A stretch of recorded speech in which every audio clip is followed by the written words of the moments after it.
그래서 뭐 요런데, 그죠? 요런 장소. 여기는 침대를 왔다 갔다 하니까 별로 좋지는 않아, 그죠? 근데 주방에 내가 사용을 안 한다? 그럼 요 끝에 요런 데가 좋다라는 거죠. 요런 데다가 잡아주는 게 가장 좋다.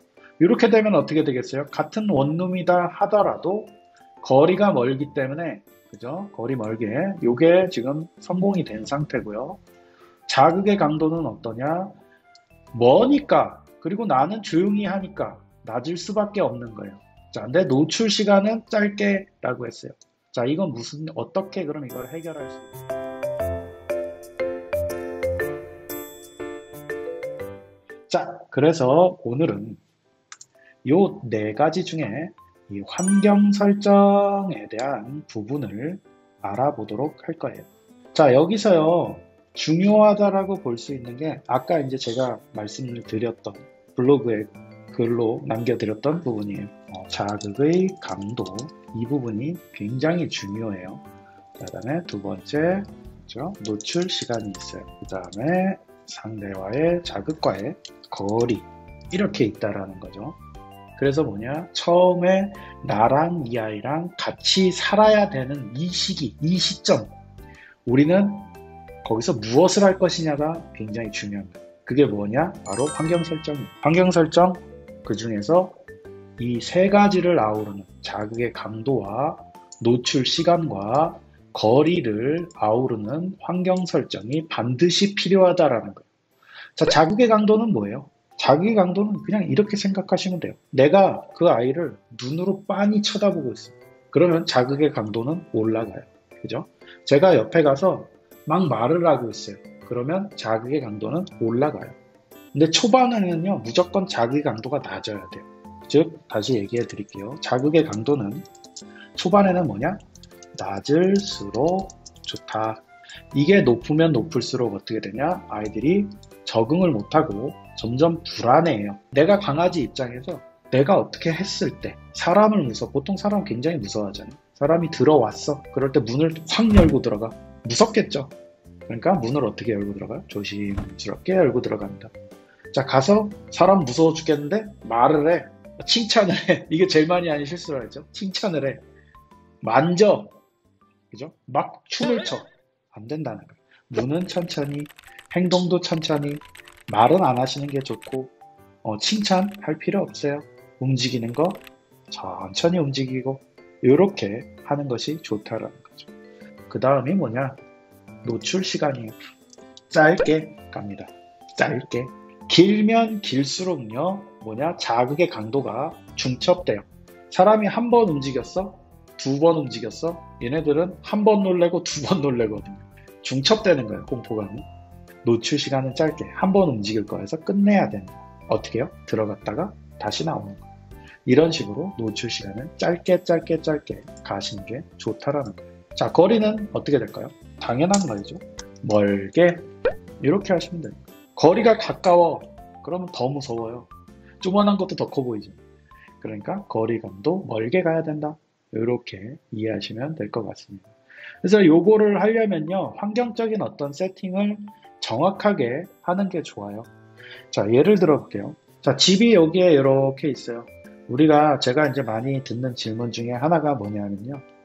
이렇게 애들이 집에 처음 왔을 때 어떻게 자리를 세팅을 해줘야 되나요? 라고 말씀을 많이 들어요. 자, 그럴 때 이렇게 하시면 돼요. 여기 이제 예를 들어 현관문이 있어요. 내가 주로 활동하는 구역을 표시를 해요. 예를 들어 여기에 이렇게 소파가 있고 원룸이라고 칠게요. 여기에 침대가 이렇게 있어요. 그리고 여기 TV가 있다. 여기가 싱크대다. 그리고 여기 화장실이야. 이렇게 돼 있으면 사람의 동선을 여기에 체크해. 그러니까 평면도를 이렇게 그리고요. 어떻게 체크하느냐? 내가 여기서 앉아서 누워서 TV를 많이 보지. 그럼 이렇게 체크를 해놓는 거예요. 자, 그다음에 여기 침대예요. 침대에는 당연히 누워서 있으니까 체크를 하는 거죠. 여기서 누워서 책도 보고 잠도 자고 하니까 여기다가 체크. 부엌에서 나는 뭘 하질 않네 생각을 해보니까 그럼 여기는 별로 안 하니까 체크 안 하는 거예요. 화장실 가잖아요. 화장실 체크. 자, 그러면 이런 아이들은요, 아까 얘기한 것 그대로 노출 시간은 어떻게 해요? 짧게. 자극의 강도는 어떻게 해요? 낮을수록 거리는 어떻게? 멀게. 그래서 어떻게 하냐? 위치를 내 동선과 겹치지 않는 곳에 잡아주는 거죠. 그래서 뭐 요런 데, 그죠? 요런 장소. 여기는 침대를 왔다 갔다 하니까 별로 좋지는 않아, 그죠? 근데 주방에 내가 사용을 안 한다? 그럼 요 끝에 요런 데가 좋다라는 거죠. 요런 데다가 잡아주는 게 가장 좋다. 이렇게 되면 어떻게 되겠어요? 같은 원룸이다 하더라도 거리가 멀기 때문에, 그죠? 거리 멀게 요게 지금 성공이 된 상태고요. 자극의 강도는 어떠냐? 머니까, 그리고 나는 조용히 하니까 낮을 수밖에 없는 거예요. 자, 근데 노출 시간은 짧게라고 했어요. 자, 이건 어떻게 그럼 이걸 해결할 수 있느냐? 가까이 가는 거 있죠? 가까이 가는 거. 여기다가 만약에 했다라면 가까이 가는 것을 최대한 짧게 하는 거예요. 짧게. 뭐 원룸이니까 어쩔 수 없잖아요. 그죠? 방이 있다면 얘기가 다르겠죠. 자, 이런 식으로 환경을 세팅을 해주시는 것이 아주 중요하다라는 거예요. 자, 그래서 이 자리의 세팅에 대해서 한번 또 살펴볼게요. 자, 여기 강아지가 있어요. 이렇게. 자, 이럴 때 어떻게 애들한테 이 자리를 마련을 해주느냐. 사람들이 이제 그런 거 많이 쓰죠. 캔넬 같은 거. 근데 캔넬은요, 들어갔을 때 이 범불안장애 있는 애들은 절대 나오지 않아요. 사람이 있으면. 그러니까 어떡하냐. 캔넬을 타고 왔어. 그럼 캔넬을 수직으로 들어줘요. 이렇게 끝에를 한쪽을 잡고, 이게 입구라면 이렇게 잡고 이렇게 천천히 들어서 수직으로 딱 세워요. 그럼 여기 안에서 딱 쓰거든요. 그리고 이걸 이렇게 들면 쏙 나옵니다. 자, 그 상태에서 이런 것들, 이불 같은 것들 있죠. 이불 같은 것들을 잘 접어서 놔줘요. 한쪽에다가. 여기 이렇게 놔줍니다. 자, 그래서 강아지가 여기로 왔어요. 이렇게 왔다고 쳐볼게요. 재수가 좋아서 한 번에 저기를 찾아갔어.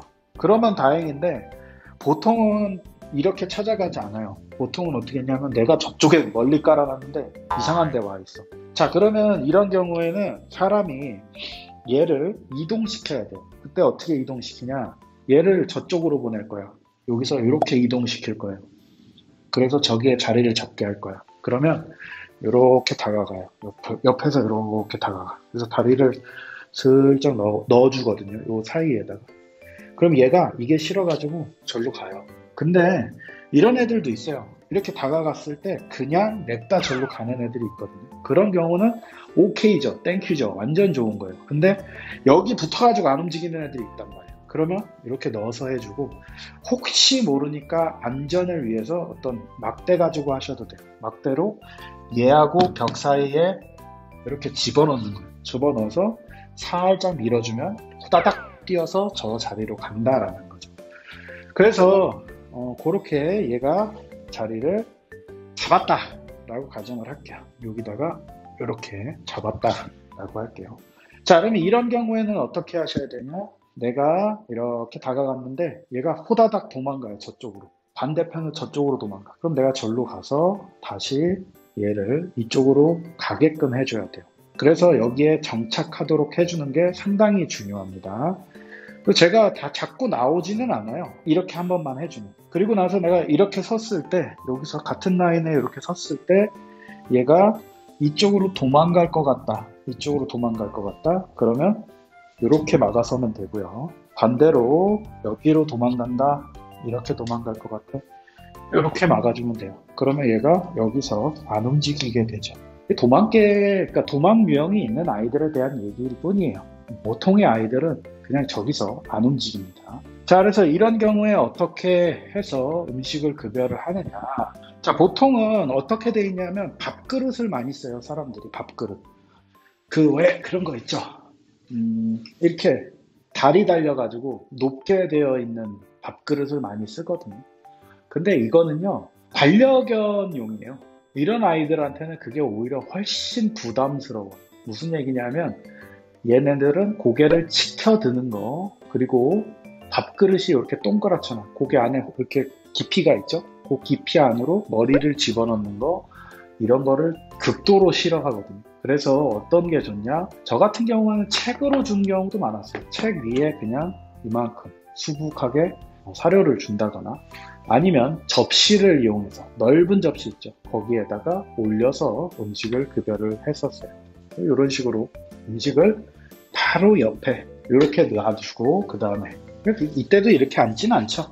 어떻게 하냐면 다가가서 이렇게 다가가가지고 보지도 않아요. 이런 식으로 고개 돌려서 이렇게 놔주고 그리고 나가버리죠. 자, 이런 식으로 몇 날 며칠은 음식을 잘 먹을 수 있어야 다음 교육들이 가능한 거예요. 자, 물은 그냥 그릇에 주셔도 상관없어요. 근데 물의 위치도 여기 어딘가에 같이 놔주시는 게 좋아요. 얘가 원룸 자리하는 것처럼 여기 안에서 다 해결할 수 있어요. 그게 제일 좋아요. 자, 그리고 화장실. 화장실은 패드를 깔아주죠. 패드를 어디다 까냐? 여기서 한 1m에서 2m 정도 떨어진 지점에 깔아줍니다. 패드 깔아주고. 자, 이게 세팅의 완료예요. 환경 설정의 완료다라고 생각하시면 돼요. 어디에? 아까 말씀드린 사람 동선과 겹치지 않은 그 위치에 놔주셔야 된다는 겁니다.